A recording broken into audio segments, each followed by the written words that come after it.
All right. Happy Sabbath. Happy Sabbath. So good to see you, saints. Hey, brother. God is good. All right.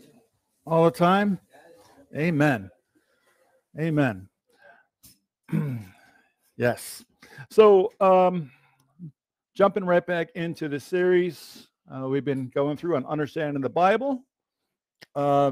We are now in part 22. Ecclesiastes is where we're at today. This was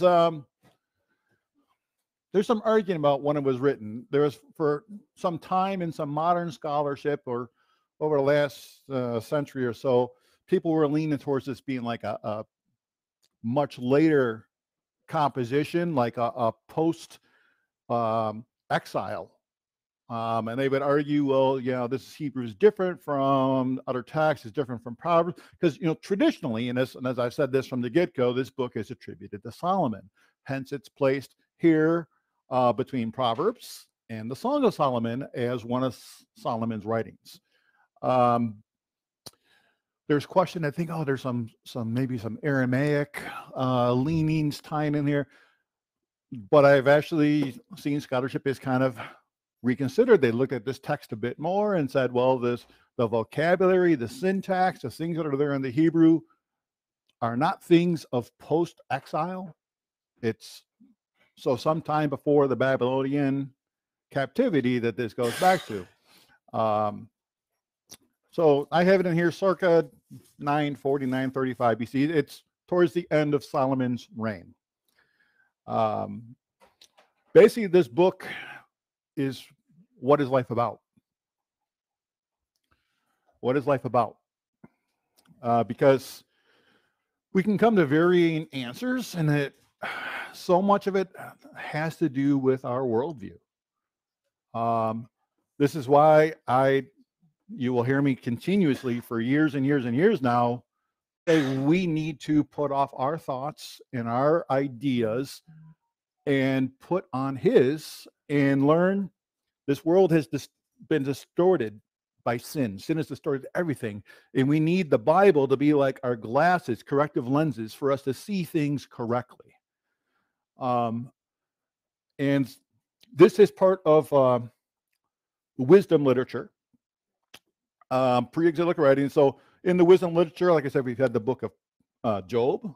There's been some wisdom literature within the Psalms, but Job and Proverbs and Ecclesiastes is part of this wisdom literature. We're going to see there's some elements in here where basically it has its own little mini book of Proverbs. But it's one of my favorite books of the Hebrew canon because it so much pertains to life and getting the proper lens to understand all the trials and tribulations and how life can seem so futile, so meaningless at times if we're not having the correct perspective, if we're not having the right worldview, getting his view to be our view to understand. All right. That's basically the gist of what we're looking at today. I got some key verses. We can definitely pull out more. There's a lot of stuff in here. But Ecclesiastes 1:2, vanity of vanities, says the preacher. Vanity of vanities, all is vanities.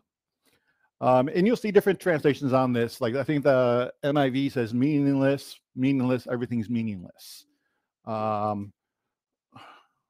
Vapor, everything's a vapor. There are different translations out there. And this preacher that's he is the author of this work. In Hebrew, this book is called Kohelet. And he's like the call. It would be like the Greek equivalent or the Hebrew equivalent of the Greek word ecclesia. That's why this book's called Ecclesiastes. It's the calling out. It's the one who calls to assemble. And so in Hebrew, it's Kohelet. It's the same word. So we get Ecclesiastes from the Greek Septuagint concept for the name of the book. But it's the assemblers calling out, vanities of vanities, all is vanity. All right. Very next verse, I I wanted to separate out so that we get these different thoughts going here. What profit does a man have for all of his labor which he takes under the sun? Now, this term under the sun, this is a great thing we need to recognize in here. A couple things. Vanity of vanities. So that word is havel in the Hebrew, vanity, and it's used 30 times in this book. It's a strong point of the text. Havel.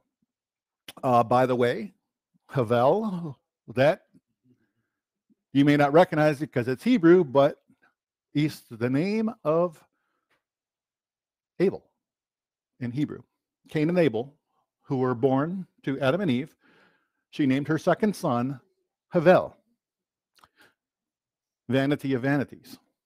And a little backstory on that, because you look at what's happened. Remember, she was given the promise that you're going to obtain the man who is going to defeat the serpent. And it says, Adam knew his wife, and she conceived, and she bore Cain, which is a possession. And she says, I have obtained the man, even Yehovah. So she thought Cain was the promised seed who was going to crush the serpent. And then it says she continued bearing, and she bore his brother, and she called him Havel, because she said, this one's meaningless. I got the one. This one's useless.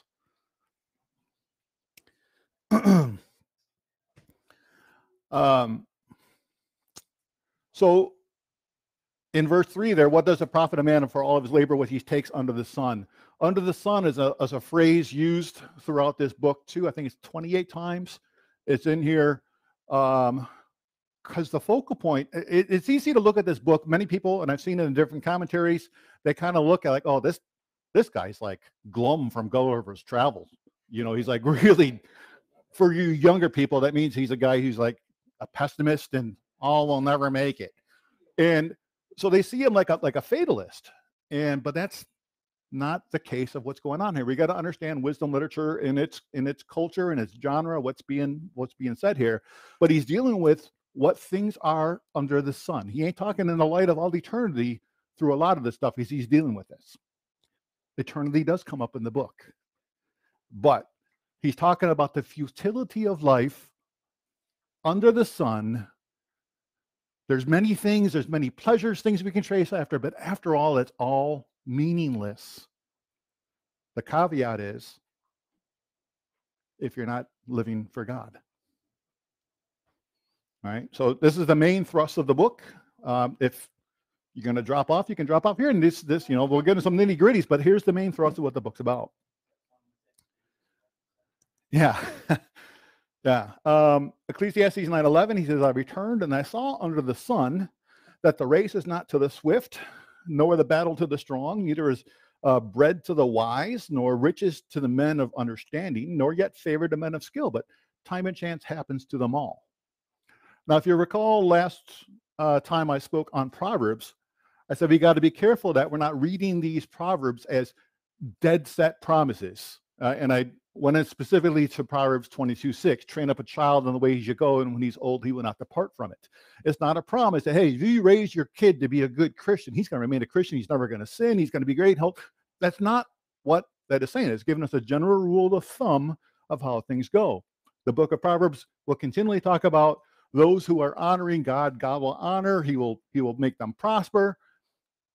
It's easy for a prosperity gospel person to come and twist and put weight on the Proverbs that isn't intended by the author, ultimately the author, to say, yes, obey me and you're going to have everything.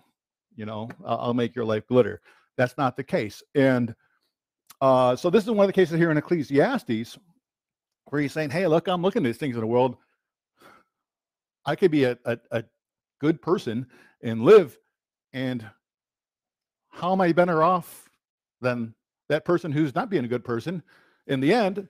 Because the theme keeps going back down to, in the end, we're all dead. But remember the caveat.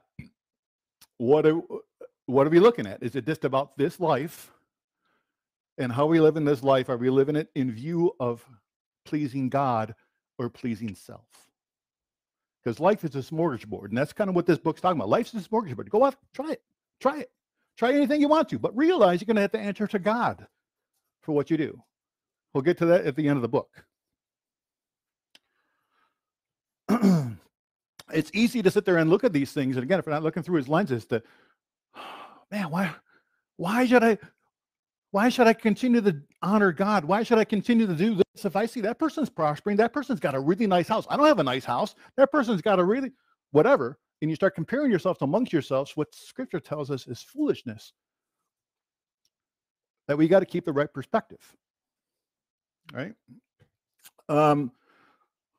The last chapter, I got a couple of verses out of there. The first and the last out of there.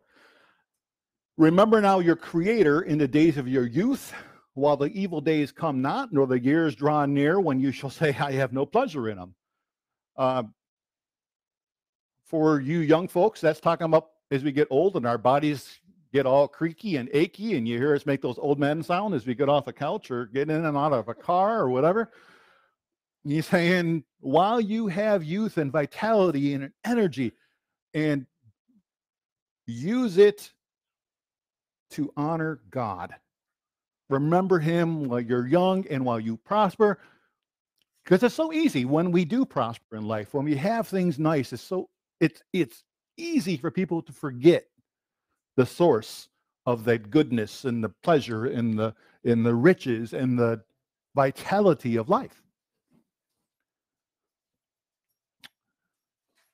And especially if it's just a case of religiosity, when we love God, again, there's something we often get distorted in our genre. We have, if you love God, you keep his commandments. Well, there's still some sense of where people are going into this more of a duty instead of, look, that ain't saying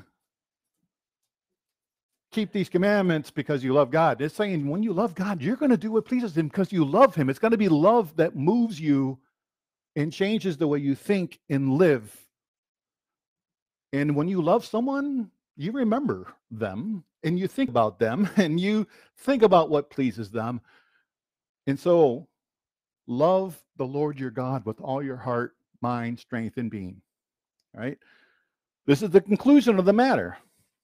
Ecclesiastes 12:13. Fear God and keep his commandments. This is the whole duty of man. Now again, this could be pulled out of context and twisted. It just turned into a system of work. Legalism. But that's not what it's talking about, because there was points when Israel had a fear of God and somewhat, and they would have a form of keeping his commandments. But he says their hearts are far from me. So again, be careful how we read these texts and what we're doing with them. So this is this kind of an overall gist of this book of Ecclesiastes. Giving us, it tells us on the one hand how if we're coming into this life and we're not looking at through the eyes of eternity, through the eyes of God, and we're living for ourselves and just trying to enjoy these things in life, we're going to end up empty-handed in the end. We come into the world naked and having nothing, and we're going to leave the world the same way. All that's going to remain is what we've done for God. Right? So it's that warning and that wisdom in here. Breaking it down into 6 basic points. Chapters 1 through 2, you're going to find the theme is life is pointless. But again, remember, this is within the caveat. If you're not living for God, if you're living for self, all this is going to seem meaningless. You can get into, oh man, this is mundane, or this is monotonous, or this keeps happening over and over, or these bad things, or I'm doing this for what? You can come to the conclusion life is pointless. And life is pointless if that's all you're doing. If all you're doing is running the rat race, trying to keep up with the Joneses, as they say, life is pointless. Chapter 3 will get into the way God made it. We'll break that down. Chapters 4 through the beginning of 6 about poverty, riches, and God. Chapter 6, making the best of it. Chapter 6 and 7. Chapter 8, answering the man of the God, and chapters 9 through 12, life and how to live it. Because we're, like I said, we're going to hit there in those sections. Some proverbial wisdom. Also, earlier in chapter 7, there's some great proverbial wisdom in there. So here's the breakdown we're going to get into. And I have the full text of Ecclesiastes in here. We may or may not read it. We'll see as the Spirit leads as I'm going through this. Don't be overwhelmed. It's not a whole lot of text. It's 12 chapters. But I'm only at 43 slides. So not a ton. All right. So life is pointless. Everything is futile. This is where the introduction happens from this author of wisdom. The words of the preacher, the son of David, king in Jerusalem. Vanity of vanity, says the preacher. Vanities of vanities. All is vanity. What profit does a man have of all his labor which he takes under the sun?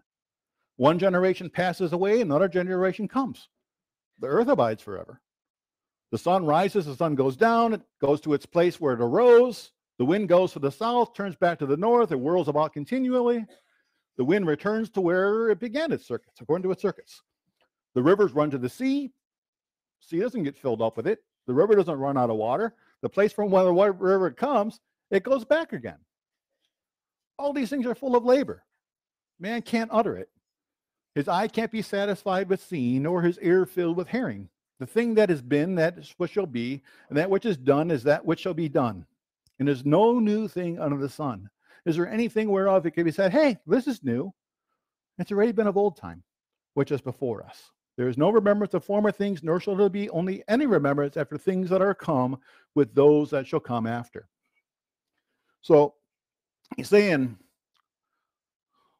look at these things in life. He's trying to look back at a little bit broader scheme. He goes, okay, so throughout this life, I'm doing these things. I'm about all this labor. And for what? Eventually, I'm going to die. There's going to be another generation that rises up. They're going to forget all about us.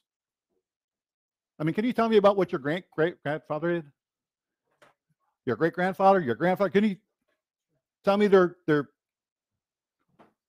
and that instance, you know, and that example, this is what I'm saying. It's like we're here, and what, as a general rule of thumb, what people aren't leaving a legacy. And I think it's something important that we need to think about as Christians. What is our legacy in this world? What is our impact for Jesus Christ in this world? Right? It's important that we step back and look at that, because yes, otherwise things just go. The earth's here. We're here for what, our 70, 70, if that. Sometimes blessed to 80, sometimes a little bit more. But what are we doing with that? And he goes, look, the sun's working, it rises, it lights the sky, it goes this, it removes, the wind's doing its work, the river's doing its work, but to what end? All this work in what's really accomplished is kind of what he's saying. He's like, are we thinking about this? And he goes, like, the eye is not satisfied with seeing, or the ear with hearing. It's not like, all right, I've absorbed everything I can possibly see in life. My eyes, they're done, they're full. The door's shut, we can't fit anymore. My ears can't hear anymore. You've said too much. He's saying that there's no satiation for things in life, because it seems it's like, oh, this keeps going on and on and on. Where's the end? Where is the completion? Where's the fruition of all this? And these themes come up throughout the book. So, like I said, I'm not sure how much I'm going to read of each chapter. That's all here. Hopefully, you own your own scriptures, can read through these things. But he, to borrow his own phrase here, there's nothing new that's already been said of old times. So there's times that he'll repeat concepts in here and talking about these issues. And he talks about these things that he seeks after to find fulfillment in life. And there's things that we chase after. Another common phrase in here, the King James generally does it as vexation of spirit. Other translations will say it's a chasing after the wind. or grasping after the wind, because there's so many things we chase after in this world, and it's for what?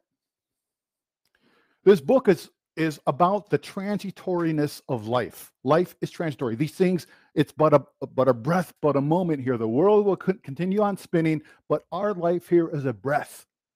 What are we doing with that breath? Right?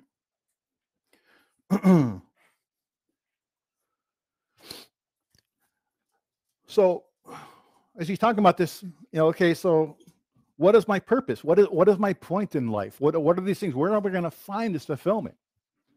I think it was Blaise Pascal in his day. He talked about how there is this searching that men are constantly looking to fill this void in their heart. And we chase after all these things. We chase after like adoration. We chase after sexuality. We chase after money. We chase after admiration. We chase after bigger homes or flashy this or whatever. And he's like, none of that stuff fulfills. None of it fulfills. That the hole in our heart is a God-shaped hole. It's not a money-shaped hole. It's not a sex-shaped hole. It's not a big home-shaped hole. It's not a big car-shaped. It's not a friend's hole. It's God-shaped hole. And until we realize we find our completion in Jesus Christ, we're going to be chasing after the wind, trying everywhere to find consolation, joy, peace, all these things that this transitory world can't supply us. And even another point, even knowledge, running after knowledge or wisdom. People run after all kinds of spirituality in this world, looking to find some sense of peace or joy or contentment. And even that is grasping after the wind. It's nothing. Chasing pleasures, all these things. I ran after these things before I gave my life to Christ. Right? We'll hit these things here. Yeah, Blaise Pascal.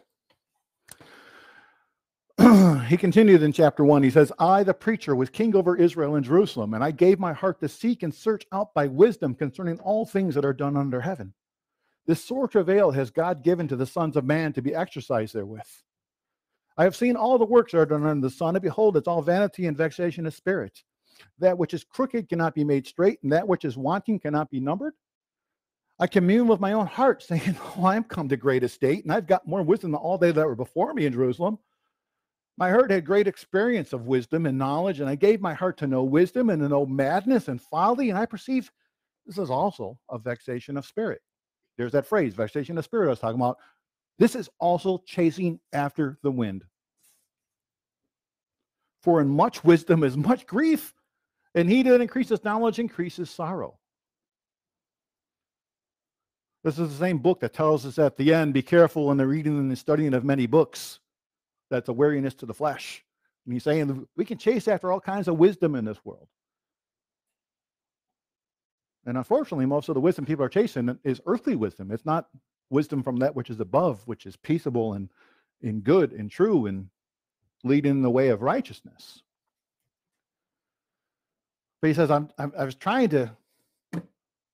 I gave my heart to seek and search out by wisdom these things that are all done. Try to understand, what is this purpose? Why are we here? What is this we're to do?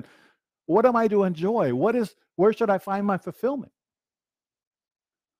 And even seeking out wisdom,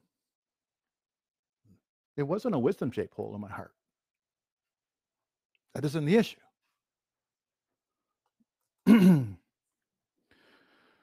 I sought it in pleasure. I said to my heart, go to now, I will prove you with mirth. Hey, I'm just going to make life a party. We're going to have a good time. Can you turn this on, please? Thanks. We're going to have a good time, and it's going to be great. I'm going to prove you with mirth. I'm going to enjoy pleasure. Guess what? This is also meaningless. This is also vanity. I said of laughter, it's mad. Of mirth, what does it do? What good is it if I'm just going through life laughing and just carousing and doing whatever? ultimately, because you keep having in mind, look, we're going to die. This life is like that. What good is it just to go through life laughing and partying? Is it the answer? He said, I sought in my heart to give myself to wine, yet acquainting my heart with wisdom, to lay hold on folly, and that I might see what was good for the sons of men, what they should do under the heaven all the days of their life. So he's like, I said, hey, maybe it's just going off. I lived in the party days. Meaningless. I lived in laughter and mirth in those things. Hanging in the woods, getting drunk, getting high. But it was utterly a grasping at the wind. So he says, I did other things. I made great works. I built houses. I had these building projects. I made a vineyard. I had gardens and orchards. I planted trees and all of them, all kinds of fruits. I made pools of water to water therewith the wood that brings forth trees. I got me servants and maidens. I had servants born in my house. I also had great possessions of great and small cattle, above all that which were in Jerusalem before me. I gathered silver and gold and peculiar treasures of kings and of provinces. I got me men singers and women singers and delights of the sons of men as musical instruments and all that sorts. So I was great, and I increased more than all that were before me in Jerusalem. He isn't saying like, hey, look, I was an awesome guy. He was saying I had plenty. My cup was overflowing. I had a lot. I had built all these things. I got these people. I had people born unto me who were serving me, servants all throughout. I had people who would, when I wanted to hear a song, they were there to sing to me, to play their instruments. Everything was there. Everything that you think you're chasing after in life, that you think you want, you're looking at Hollywood and seeing these people living big. I had that and beyond, he's saying. I had silver, I had gold. I was great. I increased more than all that were before me in Jerusalem. And my wisdom remained with me. And whatever my eyes desired, I didn't keep from them. I withheld not my heart from any joy. My heart rejoiced in all my labor, and this was my portion of all my labor. Then I looked on all the works that my hands had made, and on the labor that I had labored to do, and behold, it was all vanity and vexation of spirit, chasing after the wind, and there was no profit under the sun.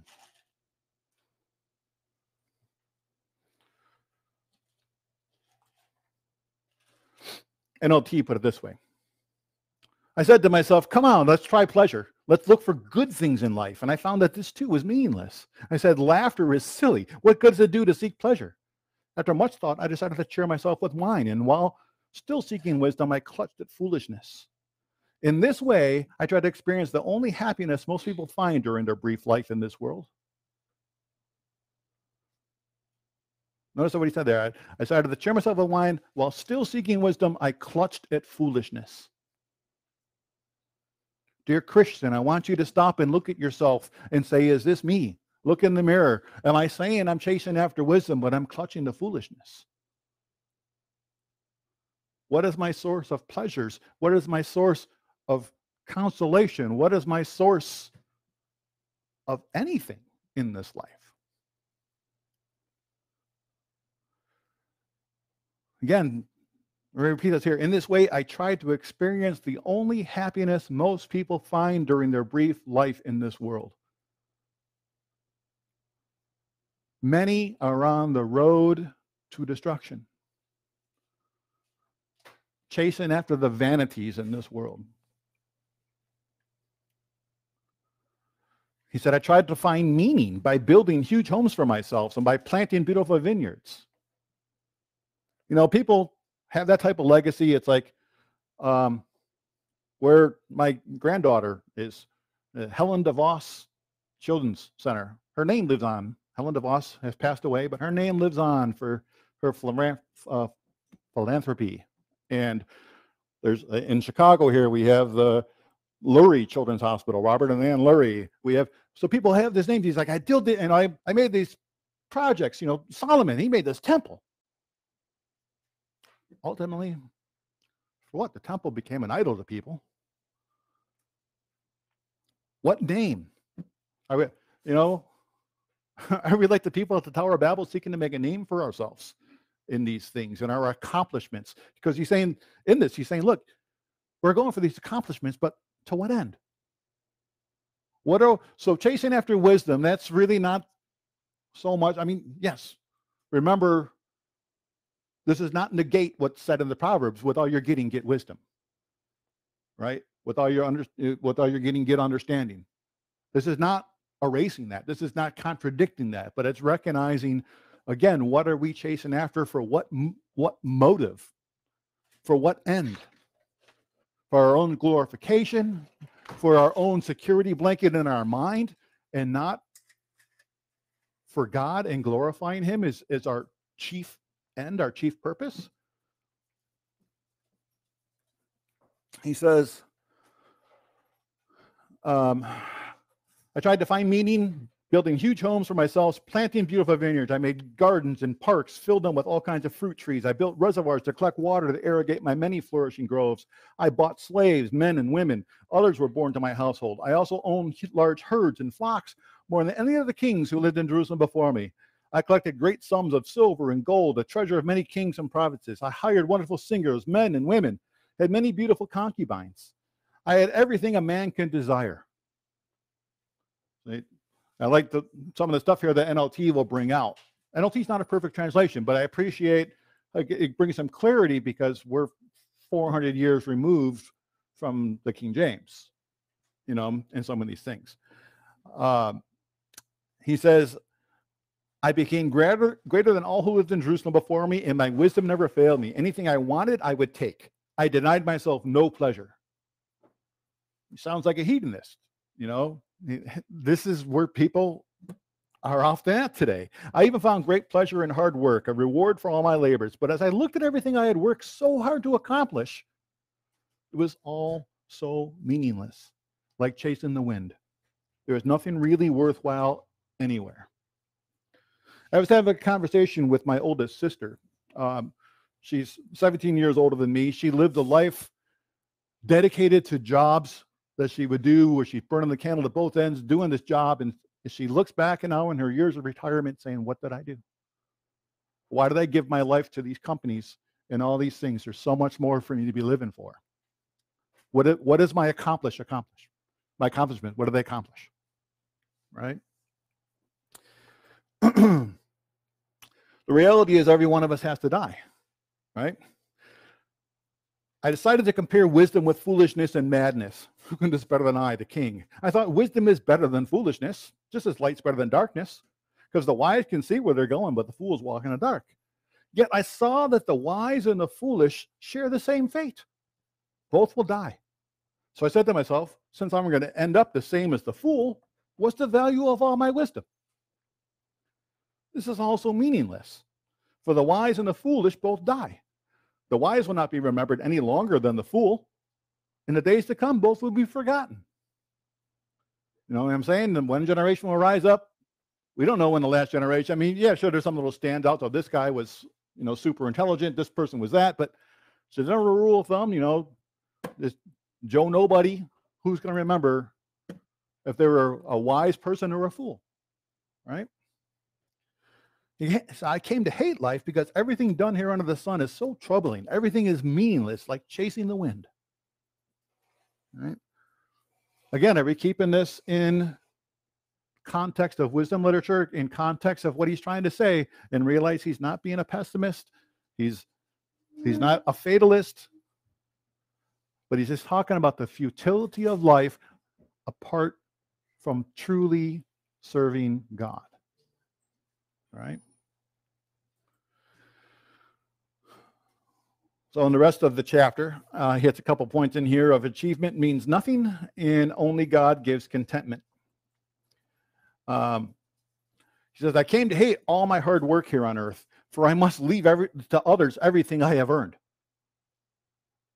And he's like, I've spent my life doing all this for what?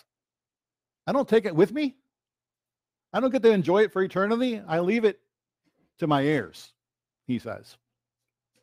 And who can tell whether my successors will be wise or foolish? Maybe I'm living to my kids and they're going to be fools with it. They're going to live frivolously and do stupid things that they wouldn't have done if they didn't have what they got of my accomplishments. You know, I remember my mom contemplating as she was making out her will concerning, you know, hey, what's going to be the end if I give this person this or give this her? What are they going to do with it? It's going to be to their help or to their hurt. You know? So he's in there saying, I worked all this for what? For what? It's temporal, just like life. All this hard work I've done to build up my silver, my gold, whatever I've done, for what? I'm going to leave it to my heirs.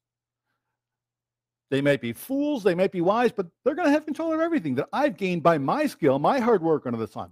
How meaningless. So I gave up in despair, questioning the value of all my hard work in this world. Some people work wisely with knowledge and skill. Then they must leave the fruit of their efforts to someone who hasn't even worked for it. This too is meaningless. It's a great tragedy. So what do people get in this life for all their hard work and anxiety? Their days of labor are filled with pain and grief. Even at night, their minds cannot rest. All right? People, I think a lot of people who work in management, this is where you're at. All right? You work customer service. You're even at night, your mind's there. It's a slave to the grind. Right?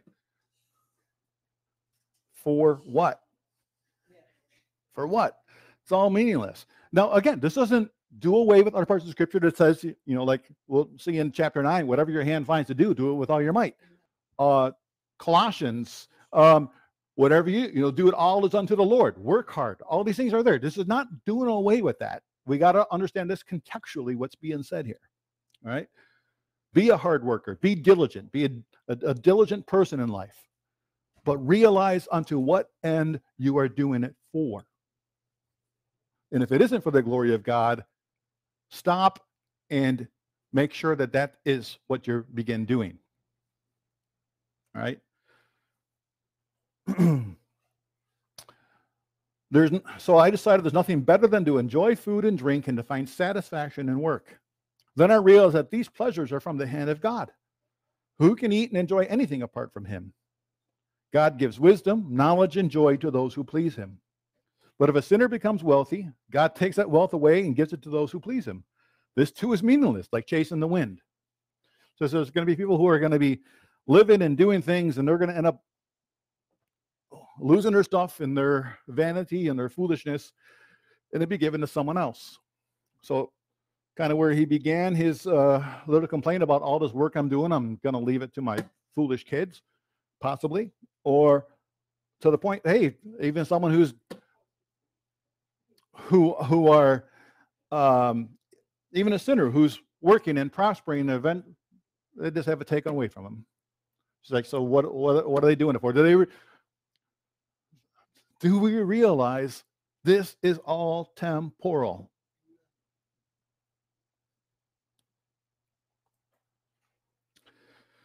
Chapter 3, the way God made it, everything in its time, and man in his place. Of course, we're quite familiar with this intro here to Ecclesiastes 3. I think a lot of times we kind of divorce it from its context to understand what's all being said, and you know, because this wasn't written with chapters and verse. This all flowing through. So following up on the heels of what we just read, that for everything there is a season. There's a time for every activity under heaven. There's a time to be born, a time to die, a time to plant, a time to harvest, a time to kill and a time to heal, a time to tear down and a time to build up, a time to cry and a time to laugh, a time to grieve and a time to dance, a time to scatter stones and a time to gather stones. There's a time to embrace and a time to turn away. There's a time to search and a time to quit searching. There's a time to keep and a time to throw away, a time to tear and a time to mend. There's a time to be quiet and a time to speak, a time to love and a time to hate, and a time for war and a time for peace. And yes, there's great wisdom all there in that little snapshot. We can, if we would take time to soak that in and understand, I mean, especially some of these things, you know, there's a time to be quiet, there's a time to speak. That's something that some people don't have the concept of. And we need to get this, a time to love, a time to hate. A time for war, a time for peace. Understanding these things, to have the wisdom of when to do what, right? But this is here in the midst. He was just complaining about work, complaining what happens. You work and it gets taken away. And then he says, look, there's a time for this and time for that, time for this. And then he comes right back into the very next verse. I know I have them separated, but it's the very next verse. What do people really get for all their hard work? I have seen the burden that God has placed on us all. Yet God has made everything beautiful for its own time. He has planted eternity in the human heart. But even so, people cannot see the whole scope of God's work from beginning to end. I know that melts my mind, just trying to get the scope of eternity, the whole concept of eternity. My finite mind cannot grasp it. I can kind of get little glimpses, but to grab a hold of it and understand it. But God has placed eternity in our heart, that it's desire for us to live and live forever. And he has given us a reason for that hope. He's provided the door to eternity. All right? He says, I concluded there is nothing better than to be happy and enjoy ourselves as long as we can. And people should eat and drink and enjoy the fruits of their labor, for these are gifts from God. So realize, when he's sitting there talking about, oh yeah, I did this, I got that, I got this, I had this, but it's all vanity. He's saying, realize, I'm not saying it's like those things don't totally matter in the scheme of eternity. No, they don't. But realize these are good and precious gifts from God. God provides you food and drink and air and beautiful things to see and beautiful music to hear with the ear that can never get enough. And that's great. These are gifts from God. Eat, drink, enjoy the fruits of your labor. So we got to get this book in balance within the book itself and within all the book of books. All right? He goes, I know whatever God does is final. Nothing can be added to it or taken from it. God's purpose is that that people should fear him. What is happening now has happened before, and what will happen in the future has happened before, because God makes the same things happen over and over again. Now, this is a little different translation than what I've looked. I supplied the last verse here from the King James. I looked at it in a handful of other translations, World English Bible, the Young's Literal, and they have more of this sense that is in the King James here. And this is regarding the phrase, because God makes the same things happen over and over again. Where the view is this: that which has been is now, that which has already been, or that which is to be has already been, and God requires that which is past. Requires means he's going to bring things into judgment. Things will continue to be. We always talk about this generation, well, the culture has changed so bad, or what? Do you realize there's been sin from the beginning? Murder happened in the first generation of birth. Right? There has been wickedness in this world since they saw and coveted and ate. Right? So this continues. Sin has distorted this world, and it continues in this world. But don't think that it's not going to be brought up again. God will require the past. People often have a thing, oh, don't judge me on my past. Well, if you don't want judgment on your past, there's only one answer for that, and that's the blood of Jesus Christ. Otherwise, everything is going to be brought under judgment. Right?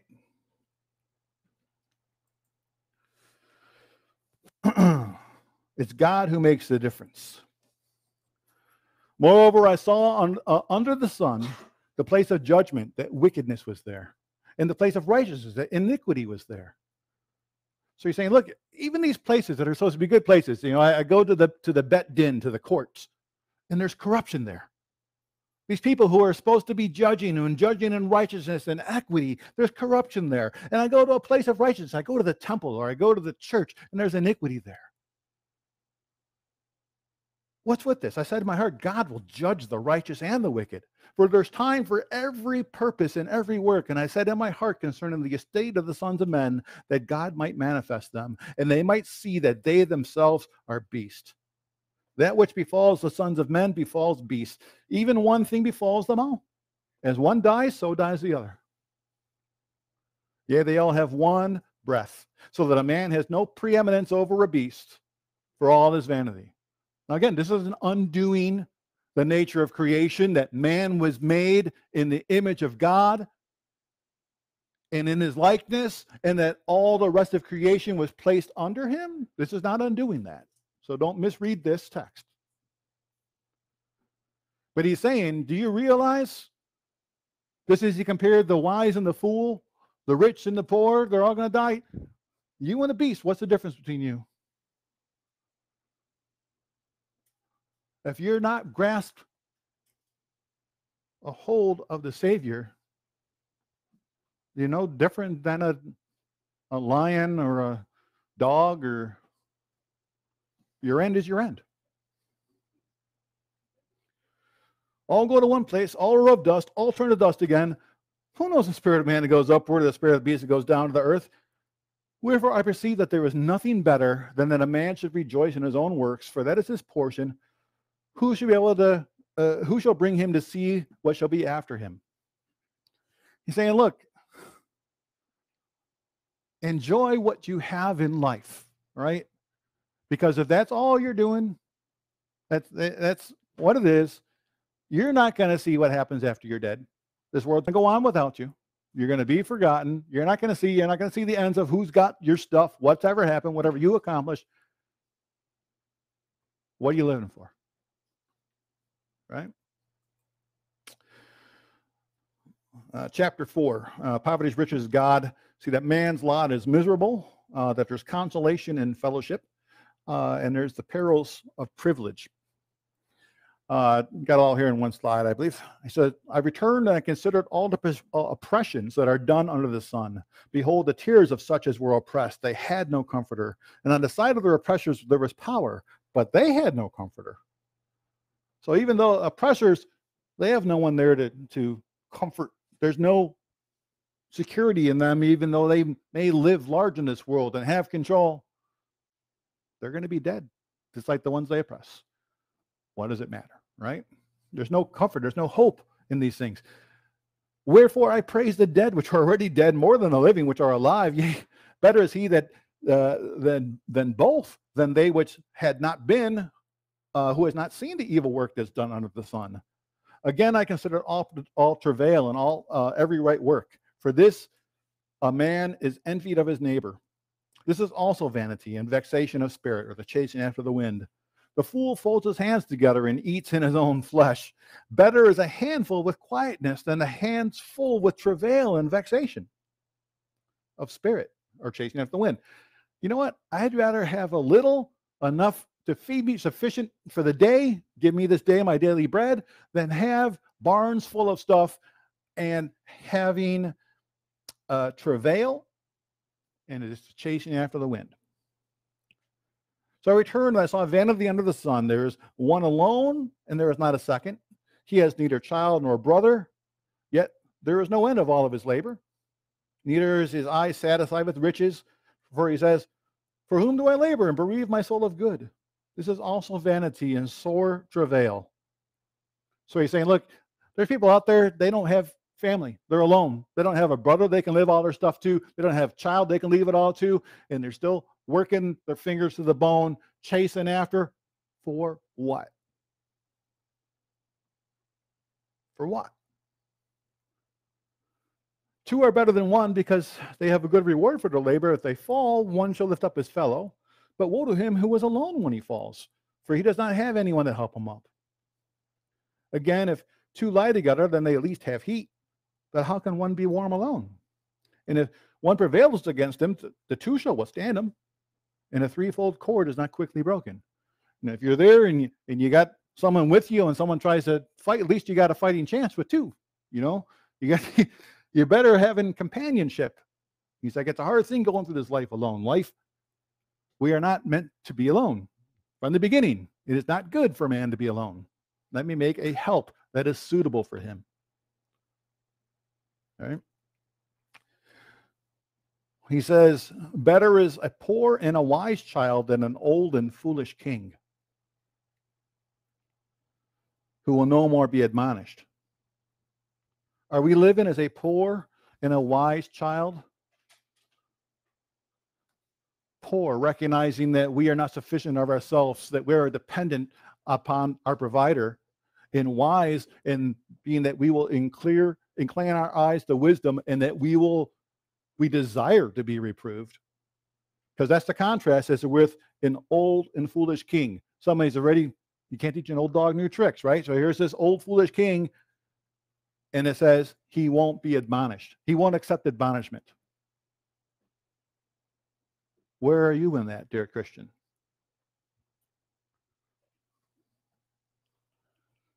Out of prison he comes to reign.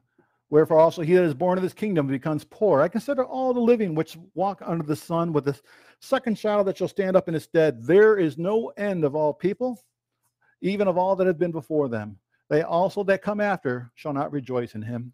Surely this also is vanity and vexation of spirit. So he's saying, what is again the generations in these things?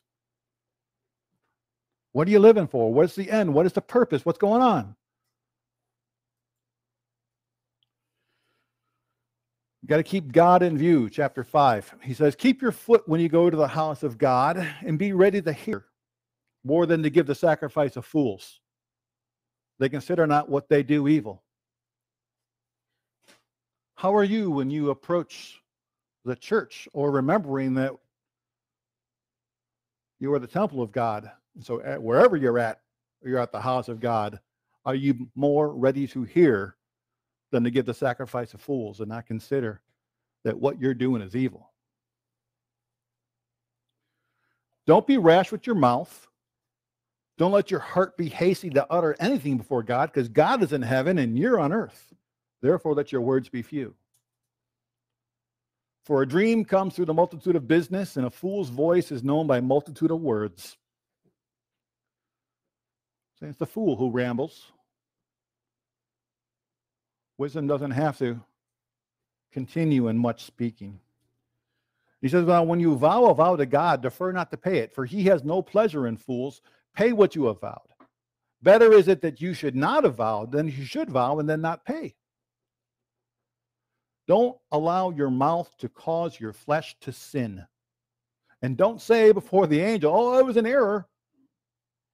Oh, I know I made a vow, but it was a mistake. I didn't really mean that. Wherefore should God be angry at your voice and destroy the work of your hands? For the multitude of dreams and many words are also diverse vanities, but you need to fear God. So in here he's saying, how are you living before God? Have any of you made a vow to God? I say you all made a vow to God, because every one of you in this room have been baptized. And you said, I am dead to sin, I'm alive to Jesus Christ. Are you fulfilling your vows?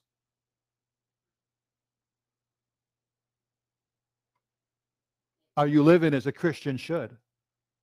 Are you still living for vanities and chasing after silver and gold, or have silver and gold and that's your little security blanket? What is your point in life? What are you chasing after? What are you doing with what he has given you? Has he given you these things so that you might feel secure? Or has he given you such things to take care of those who don't? To fulfill your vow of what it means to be a Christian.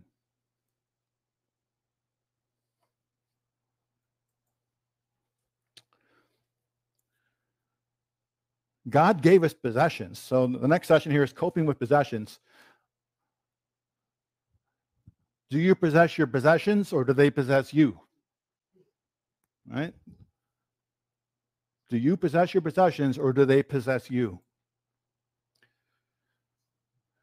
If you see the oppression of the poor and the violent perverting of judgment, injustice in a province, don't marvel at the matter, For he that is higher than the highest regards, they're higher than they. Moreover, the profit of the earth is for all. The king himself is served by the field. He that loves silver should not be satisfied with silver, nor he that loves abundance with increase. This is also vanity. It's true. People who love money never think they have enough. There are millionaires who don't think they have enough. There are billionaires who don't think they have enough. There is a country in debt for $30 trillion and don't think they have enough if they want more debt. Right? It's things of vanities that there is no satisfaction. We never have enough. This is why we're told, do not covet. Covetousness, lust, is a gaping, bottomless pit. There is no satisfaction of lust. You can never say, I've had enough. Only love knows satisfaction. Love can be satiated. Lust can never be satiated. No fire ever says, oh, I can't take any more wood. It'll continue to burn. Get thrown the wood. There's a large crevice in Ohio that they dropped a match in, full of natural gas that's been burning for decades. It doesn't say, I'm done, I've worked too hard. No, it continues. It has gas, it'll continue to burn. It's happy.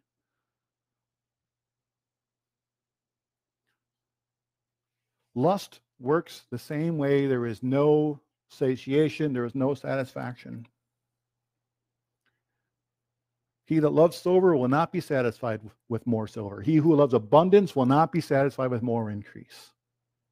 It's vanity. When goods increase, they're increased that eat them. And what good is there to the owners thereof, saving the beholden of them with their eyes? Oh, look at my stuff. Look at my stuff. For what? All right. The sleeping of the laboring man is sweet, whether he eats little or much, but the abundance of the rich will not allow him to sleep.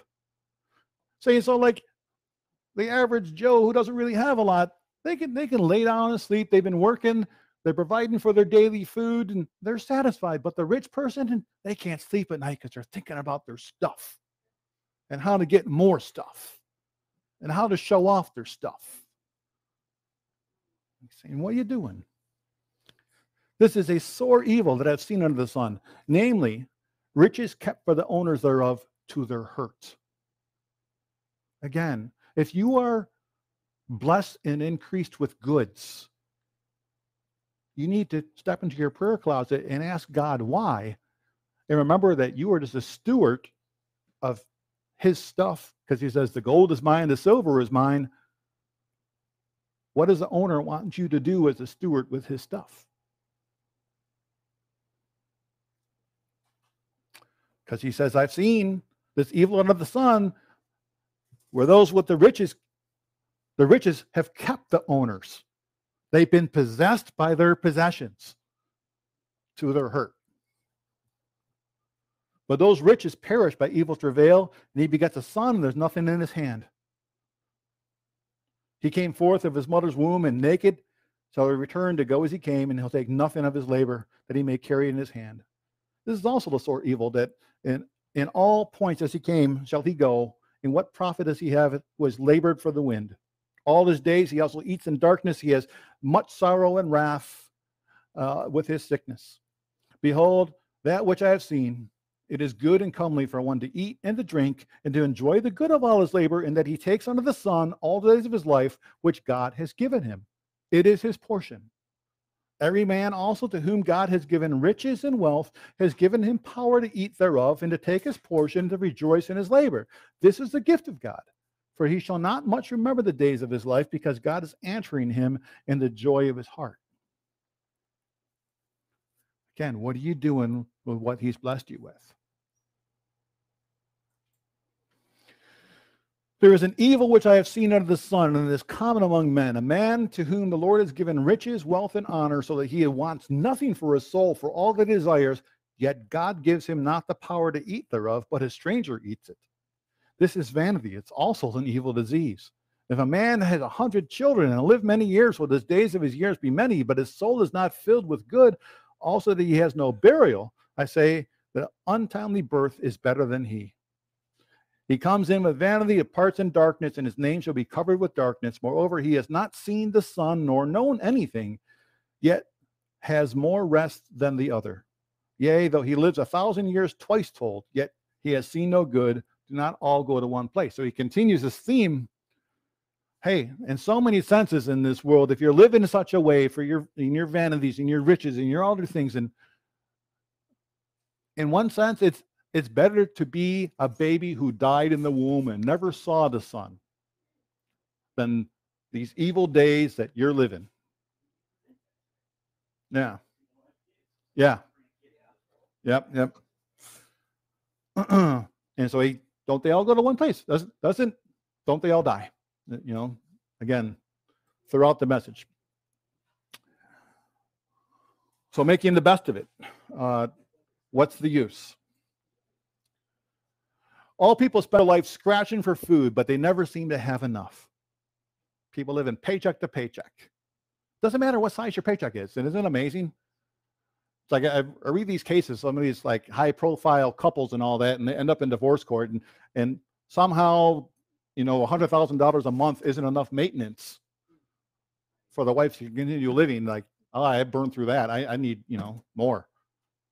It's like, are wise people really better off than fools?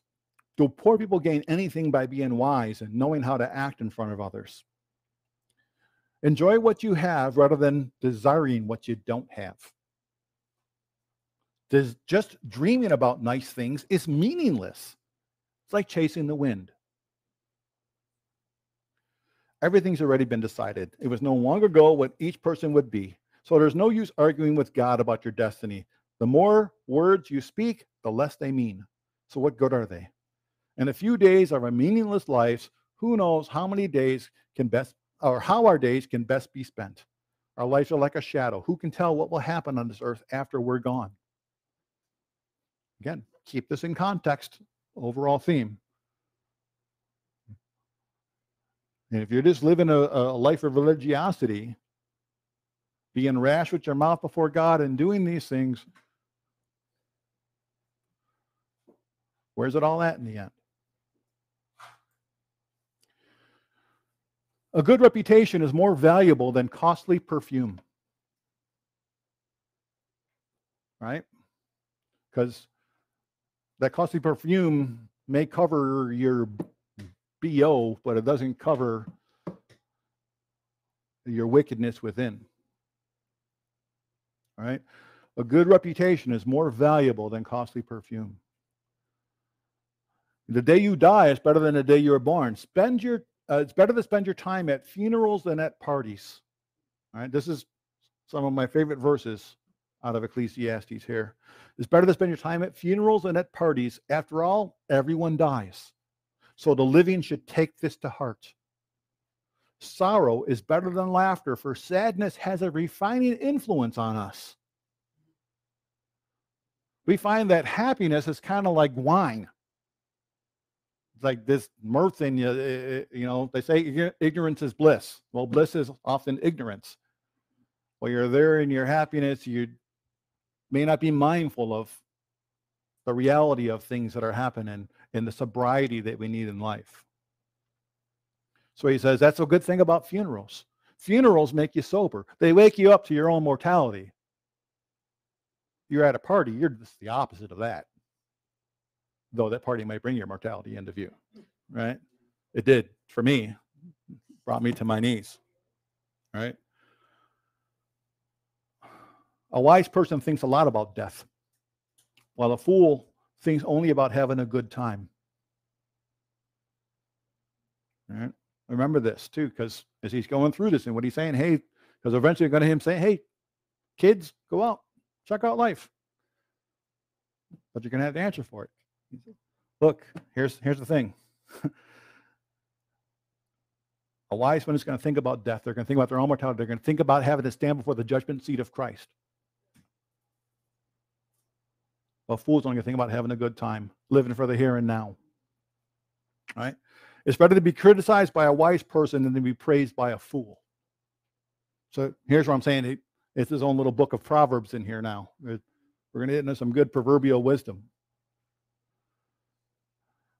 A fool's laughter is quickly gone like thorns crackling in a fire. So remember he was talking about, hey, I sought by wisdom to live and get mirth and get wine and do these things. He's saying, this is what he's saying right here. You know what? A fool's laughter is quickly gone. I can go through life laughing and partying and everything's good, and it's going to be like thorns crackling in a fire. That's not the answer through life. This is also meaningless. Extortion turns wise people into fools, and bribes corrupt the heart. Finishing is better than starting. All right? Think about that in the realm of our race in Christ. Right? Many people begin, but they may take the choice to not finish. It is not once saved, always saved. In spite of what Calvin and Calvinists teach, the scriptures teach differently. Jude warns us to remember all those who were once saved out of Egypt, that they fell in the wilderness. Right? He says, patience is better than pride. Control your temper, because anger labels you a fool. Don't long for the good old days. All right? Don't long for the good old days. This is not wise. Wisdom is even better when you have money. Both are a benefit to you as you go through life. Wisdom and money can get you most anything, but only wisdom can save your life.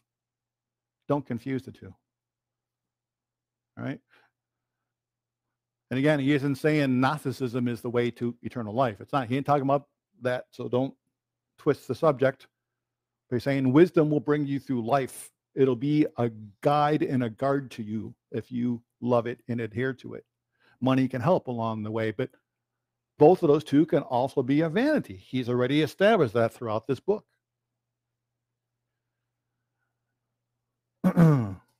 He says, accept the way that God does things, for who can straighten out what he has made crooked? Who can fight against the will of God, as Paul put it in the book of Romans? Right?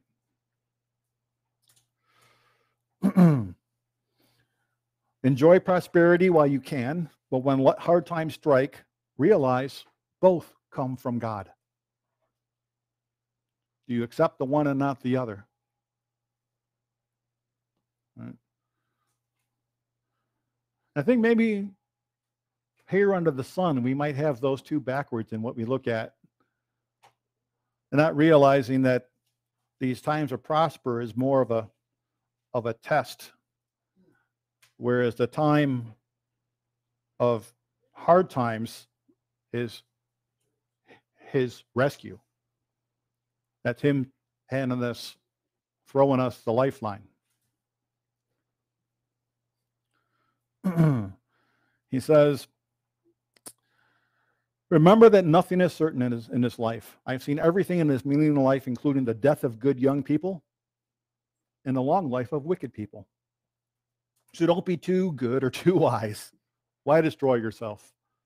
On the other hand, don't be too wicked either. Don't be a fool. Why die before your time? Pay attention to these instructions, for anyone who fears God will avoid both extremes. One wise person is stronger than 10 leading citizens of a town. Not a single person on earth is always good and never sins. Don't eavesdrop on others. You may hear your servant curse you, for you know how often you have cursed others. All right? Some good proverbial wisdom. Continues talking about wisdom in human perversity in the end of this chapter here. He says, I'll always try my best to let wisdom guide my thoughts and actions. I said to myself, I am determined to be wise, but it didn't work. Wisdom is always distant and difficult to find. I searched everywhere, determined to find wisdom and to understand the reason for things. I was determined to prove to myself that wickedness is stupid and that foolishness is madness. I discovered that a seductive woman is a trap more bitter than death. Her passion is a snare, and her soft hands are chains. Those who are pleasing to God will escape her, but sinners will be caught in her snare. This is my conclusion, says the teacher. I discovered this after looking at the matter from every possible angle. Though I have searched repeatedly, I have not found what I was looking for. Only 1 out of 1,000 men is virtuous, but not one woman. Was Solomon a misogynist? No. Well, I find it interesting here that he says 1 out of 1,000. How many wives did Solomon have? He had 1,000 women between his wives and concubines. I haven't found one. I haven't found 1 out of 1,000, or found 1 out of 1,000 of men, but I haven't found one among women. Is it due to his marriages that he did all these things with pagan nations and for treaties and such? Because remember, he isn't condemning women elsewhere. He even speaks about he found a wife, he found a good thing, right? So again, don't misconstrue what's being said here. Yeah. I find this. God created people to be virtuous, but they have each turned to follow their own downward path. So when people say, well, God made me this way. No, God created man upright is what the King James says. God created people to be virtuous, but they have turned to follow their own downward path. That's the whole point of Romans chapter 1. That people turned in their own heart. Turn from the truth to be alive, to stop being grateful, and their foolish heart becomes darkened, and their imaginations to vanities. Sin is our fault, not his. The sufferings, the vanities in this world were brought in by us. We can't just point at Eve. We've all followed suit, right? Chapter 8, answering the man and God, keeping the king's command. Good living is best, but there's too much to know. Of course, this is, again, remembering the context of this was given in the nation of Israel, which was a monarchy originally established to be God be their king. But this is in the realm of that monarchy under the king. How wonderful to be wise, to analyze and interpret things. Wisdom lights up a person's face, softening its harshness. Obey the king since you vowed to God that you would. Don't try to avoid doing your duty, and don't stand with those who plot evil, for the king can do whatever he wants. Now again, I know we're not under a monarchy here in America. There's some listeners out there who are under monarchies, I believe. But anyway, Romans 13 talks about us being in obedience to the powers that be that God has placed in place, right? So if this is not something you necessarily vowed particularly with your lips, but it is something you vow when you vowed to be a Christian, because part of your Christian duty is to follow the scriptures, including Romans 13, that we adhere to these things, right? Don't try to avoid your duty. Don't stand with those who plot evil, for the king can do whatever he wants. His command is backed by great power. No one can resist or question it.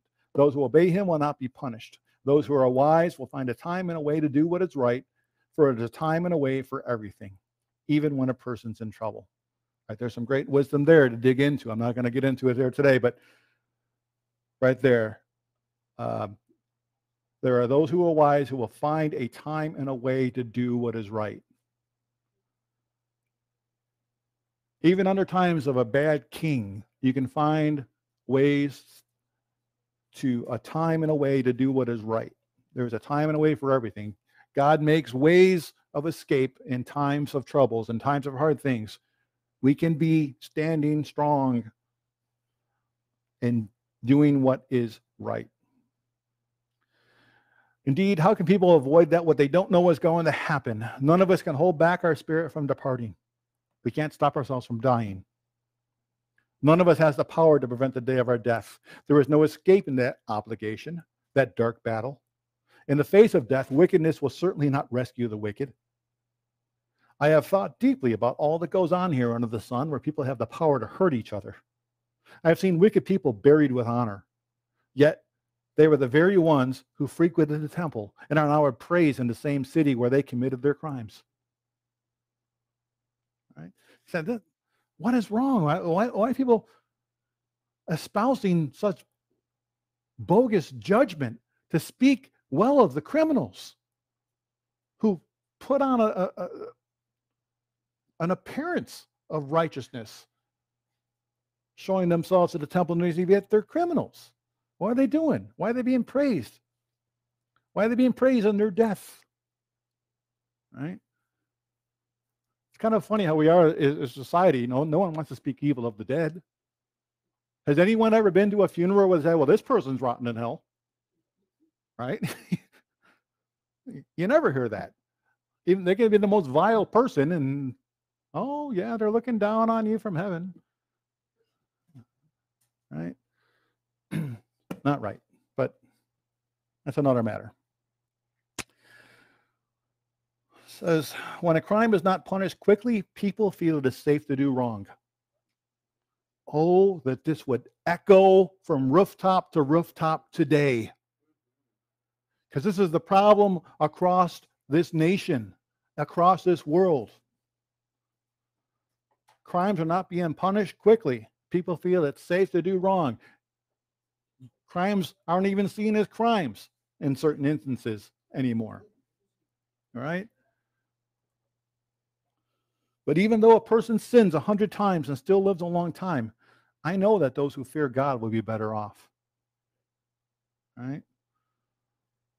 See, there's times when he speaks with greater clarity in here, because there's times it's like, wait, what's he saying? Is he saying, well, it doesn't matter if I do wrong, or it doesn't matter if I do right? It doesn't matter? No, it does matter.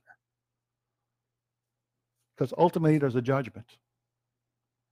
If you're living through this hate, all it is, we're here, we're this cosmic dust that turned into this and that, and we're just going to the grave, and that's all this. But that's your living life. Eat, drink, be merry. Right? That's your choice. That's what you want to do. That's your lot. That's your reward. And ultimately your reward's going to be Gehenna. Though you may deny it. You can't deny it when it's going to be your reality. Right? The wicked will not prosper, for they do not fear God. Their days will never grow long like the evening shadows. This is not all that is meaningless in our world. In this life, good people are often treated as though they were wicked. And wicked people are often treated as though they were good. Man, it's like reading a blog today, right? This is where we're at, right? This is so meaningless. So I recommend having fun, because there's nothing better for people in this world than to eat, drink, and enjoy life. All right? That way, they will experience some happiness along with all the hard work that God gives them under the sun. All right, people, that's what you're going to do. You're going to live that way. Hey, enjoy it while you got these under the sun, because where you're going, the grave, it's going to stop. So instead of just complaining about your job or doing your thing, enjoy what your job provides you. Go on, eat, drink, be merry, do the things. Just because, yeah, this is your best life now, because you have no life outside of this life, right? So that way they'll experience some happiness along with all the hard work God gives them under the sun. In my search for wisdom and in my observation of people's burdens here on earth, I discovered there is a ceaseless activity day and night. I realize that no one can discover everything God is doing under the sun. Not even the wisest people discover everything, no matter what they claim. I don't know everything God's doing in this world, but I know that he is good and he is doing good, and I trust myself to him in what I don't know, because I know he knows, and he is good and he's doing good all the time. I don't have to know all the inside information of what God's doing. Why he intervenes at times, when he doesn't intervene at times. What he allows, what he doesn't allow. Those are all known to him. And I know that what he knows and what he then therefore operates by is perfect. It's good, acceptable, and perfect. That's what the scripture says of his will. I can't improve on it. I can recognize that it's good. I can accept it because it says it's acceptable. There are many people in this life who say they can't accept it. But it's perfect. And I can't make it perfecter. And nor can you. All right? So we don't have to know all the whys. I'm going to caution you. I mentioned on this in a few messages ago. Be careful when you start questioning God why, because it'll be easy for you to have fellowship with the accuser. You start becoming the judge of the judge. We need to trust ourselves to him, that he knows all and does what is right, that he is fair and equitable. So the book wraps up with life and how to live it on chapters 9 through 12. As has been saying throughout the book, life is short. Live it well. Right?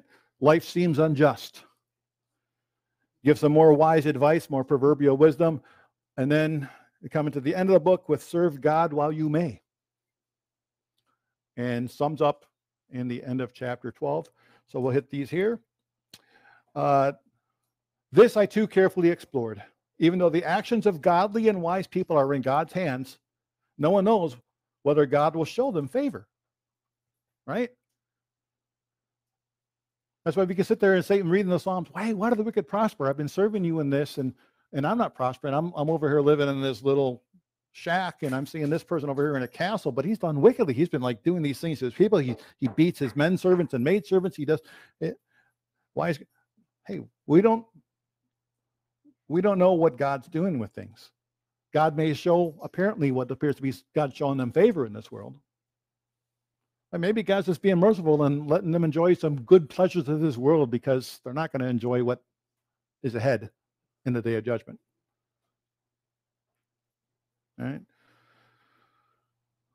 The same destiny ultimately awaits everyone, whether righteous or wicked, good or bad, ceremonially clean or unclean, religious or irreligious. Good people receive the same treatment as sinners, and people who make promises to God are treated like people who don't. It seems so wrong that everyone under the sun suffers the same fate. Again, this is in the context of really, hey, we're all going to succumb to the enemy of death. And if we can get bogged down as, it's unfair. Why should I die too? I've been serving him. Why should I? But we have, death is conquered. All right? Solomon didn't necessarily have that light at the time he wrote this to fully know these things. Yes, we know they had some conscience or awareness of the resurrection. Job wrote about it, right? But it's not in that context here. Already twisted by evil, people choose their own mad course, for they have no hope. That defines this culture right now too. They're already twisted by evil. They choose their own mad course because they have no hope. People have been told they're just an accident. This whole world is an accident. It has no meaning. It has no purpose. Meaningless, meaningless. Everything is meaningless. That is like the key idea today. Life has no meaning because there was no intelligence that made it and brought it about and said, this is the way, walk in it. And people have bought that lie. People, again, look into wisdom of this world and saying, science disproves God. No, it doesn't. No, it doesn't. Science is actually evidence of God because it's going to agree with his laws. Science is evidence there's a lawgiver because there's scientific laws. Where do the laws come from? Right?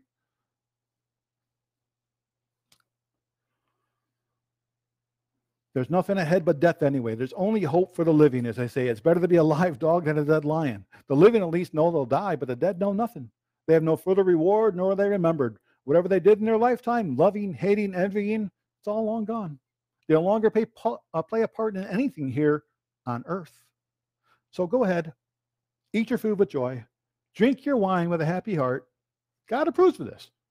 It's not wrong to eat and drink and have fun and have a party, right? Don't be drinking to excess.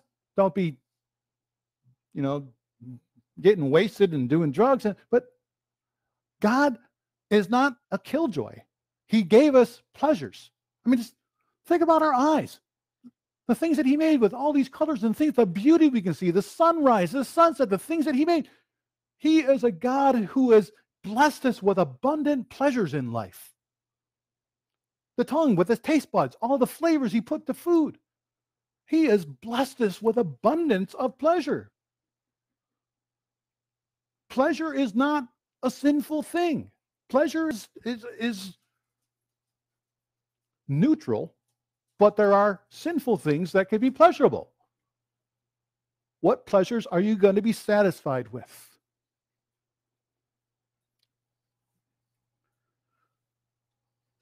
God approves of you enjoying food and drinking your wine and enjoying life. He isn't expecting you to live and to sit in broken glass and wear like a feed bag for clothes and live in a cave and just eat plain rice. No, God approves of you enjoying things in life with caveat of he tells you of things that are not good, things that will bring destruction, things that will bring death, things that will bring problems to your family line. Right? He says, wear fine clothes with a splash of cologne. Live happily with the woman you love through all your meaningless days of life that God has given you under the sun. Right? The wife God gives you is your reward for all your earthly toil. See, look, he doesn't speak bad of women here, right? Whatever you do, do well. For when you go to the grave, there will be no work or planning or knowledge or wisdom. Life is short, live it well. All right? I have observed that there's something else under the sun. The fastest runner doesn't always win the race. The strongest warrior doesn't always win the battle. The wise sometimes go hungry. The skillful are not necessarily wealthy. And those who are educated don't always lead successful lives. It's all decided by chance, by being in the right place at the right time. People can never predict when hard times might come. Like fish in a net or birds in a trap, people are caught by sudden tragedy. Yes, this is the example when I was talking about in the book of Job. People have a proclivity to say, well, if something's happened to you, it's because you sinned. Yes, that is a possible scenario. God will enter into life, and those whom he loves, he will chasten. And sometimes he will go after the criminal and make an example for others to see and fear.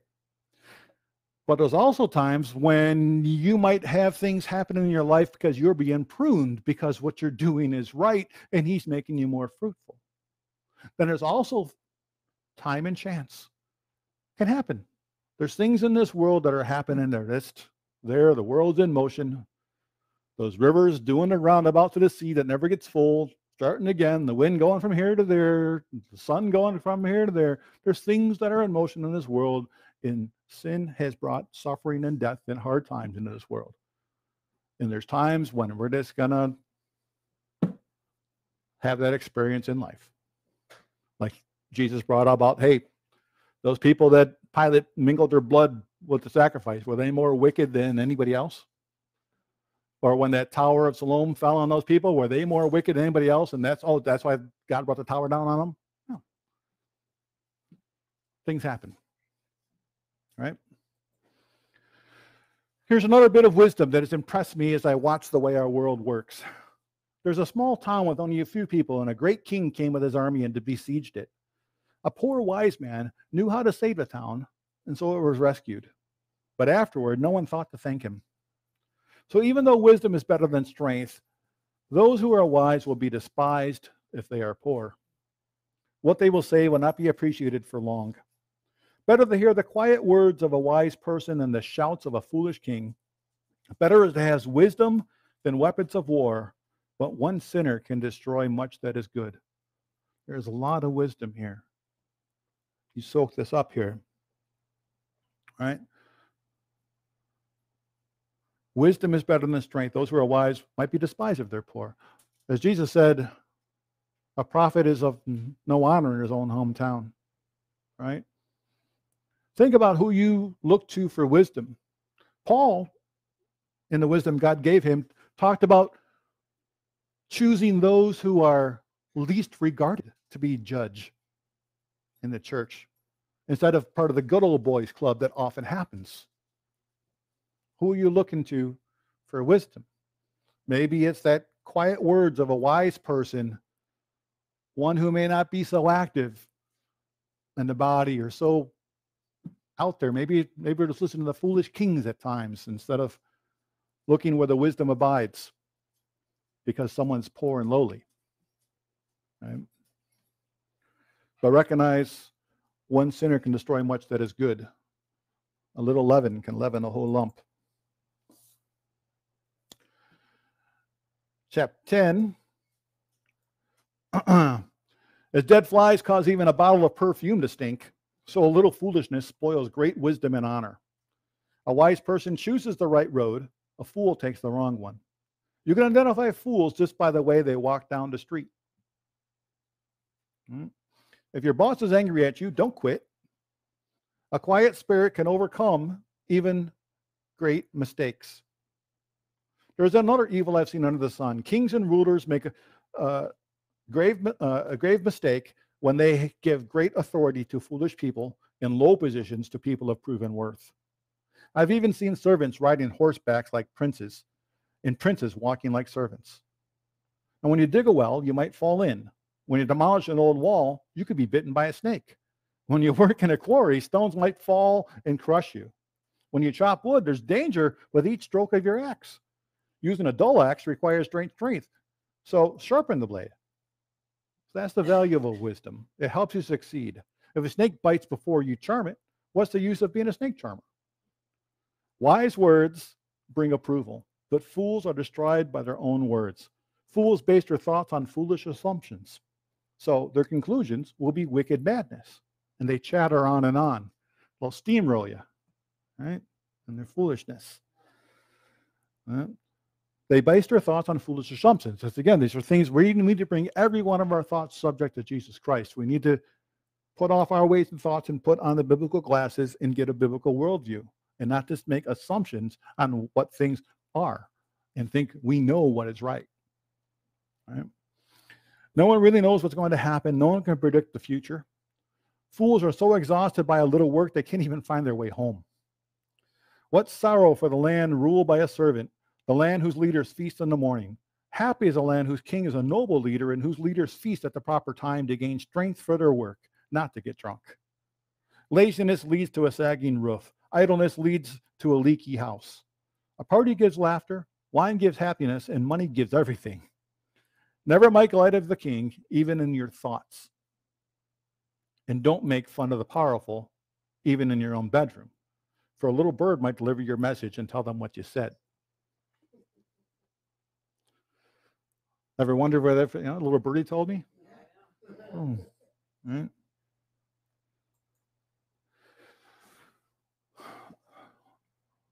NLT is going to read a little different. You're used to the King James where he says, cast your bread. Send your grain across the seas, and in time, profits will flow back to you. But divide your investments among many places, for you do not know what risk might lie ahead. The scripture has financial advice. Wisdom.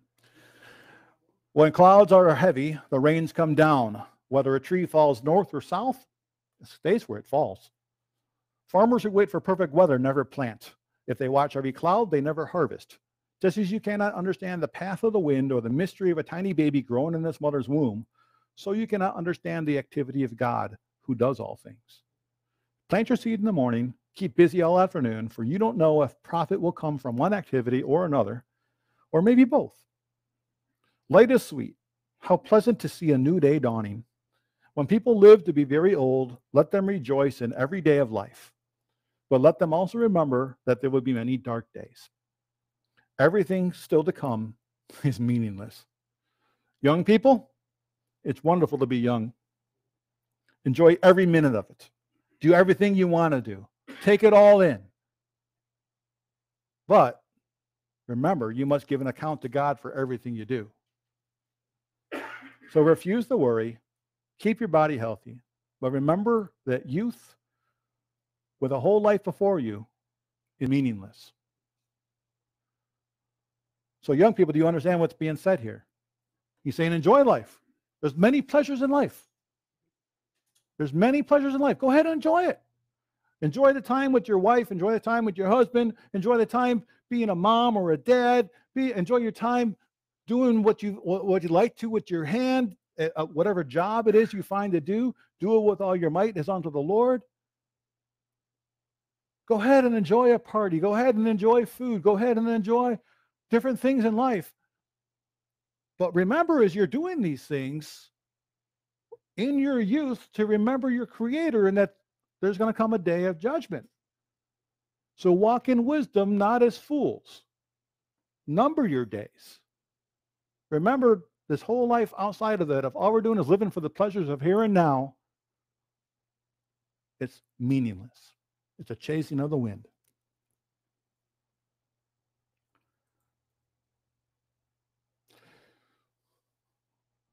Final chapter.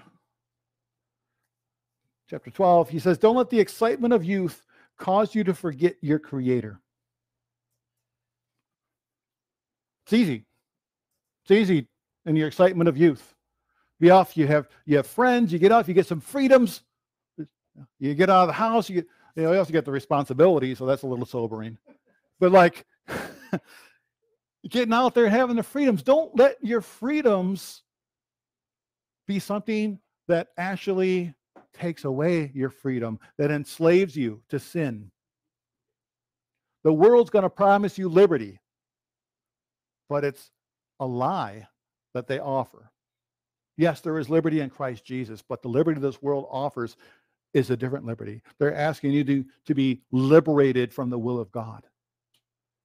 And there's many enticements. That's where we're warned over and over and over again through the realm of son. Don't listen to the woman. Don't listen to the woman. She's going to entice you. Women, there's wisdom in here for you to hear. It ain't just talking about sexual lust. It's saying this world is going to offer you all kinds of things to lust after. Be aware of it and realize that the ends thereof are death.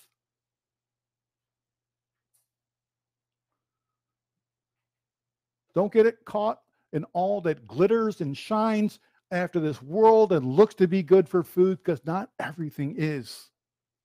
Life is exciting. There's many things that are there at the smorgasbord of life.